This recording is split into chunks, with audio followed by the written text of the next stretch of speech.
Welcome. This is grape ivy. This is a plant that has been here on this very spot for more than 2 decades, more than 25 years to be precise. And all of these long years, it has been the same size. The house plants can be divided into those that you need to take care of, that you need to be very worried and be very careful how you water them, how you fertilize them, and where you keep them, and those that just take care of themselves. And grape ivy is one of the plants that don't need much attention, that they are happy just being left alone. I'm not saying neglected, but just being left alone. I do water it, of course, but I water it about once every 2 weeks, and I will show you why I don't need to water it more often. Let me take it down and I will show you how it grows. So here it is.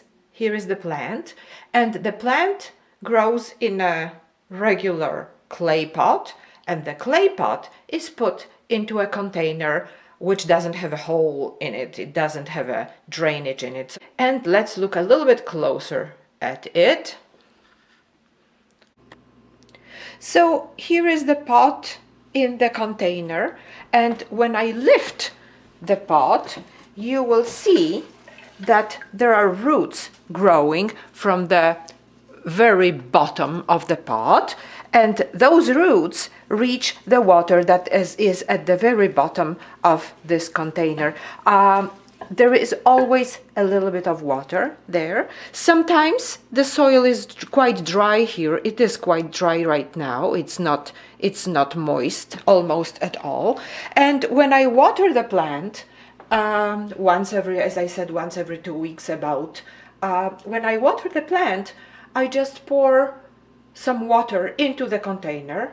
I don't fill it up to the brim, of course. I fill it up, well, about to this height, and the pot, it is down to here probably. So the pot is submerged in the water a little bit, and then it sucks up the water, that the soil sucks up the water that is there. However, there is always a residue of water on the bottom of the container, and that's where the roots are taking the water from when the soil is dry. So this way the roots have enough aeration, enough air around them, and at the same time they have just as much water as the plant needs. I have another plant which is upstairs, and I will show it to you in a second. We are in the bathroom now. There is not that much light here, but this plant doesn't require much light. In its natural environment, it grows between the leaves of bigger trees, and it is actually adapted to thrive in low light conditions. Let me show it to you how it grows from a little bit closer. It is a pot that is in a small bowl.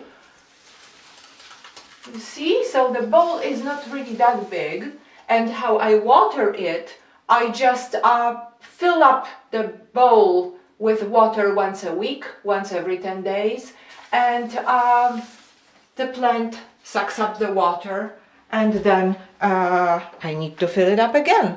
10 days is usually enough time for the plant, for the soil in the pot to dry up completely, and that's what the plant requires. It requires to be dry between waterings. Of course, how often I water it, how fast the water disappears from the bowl depends on the time of the year, depends on the temperature. During winter time, it may require a little bit more watering because the air is much drier.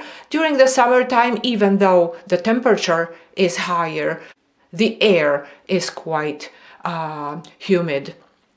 But on the other hand, there is air conditioner turned on almost all the time. So it depends.